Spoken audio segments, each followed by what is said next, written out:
Hay una clase muy especial de estrellas que solo puedes ver en Navidad. No las busques en el cielo, porque están sobre el escenario. Michael Martin tiene el inmenso placer de presentar a 4 grandes artistas del mundo de la fantasía y el humor. Francisco Aparicio, el ladrón respetuoso, número de pickpocket único en España, especialista en el arte del hurto como espectáculo. Dejó sin blanca a Punset y ahora viene a por ti. Chema López, con C de Clown, campeón de magia en su pueblo. Si alguna vez pensaste que el ilusionismo podría rozar lo absurdo, él lo supera con creces.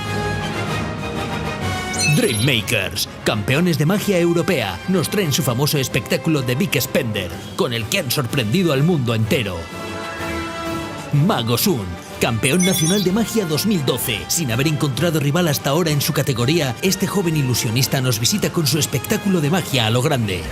El sábado 28 de diciembre, a las 8 de la tarde, en el Teatro Municipal de Valencia de Don Juan, las estrellas se hacen con el escenario. Día de la Magia, el espectáculo más impresionante de estas Navidades en Valencia de Don Juan.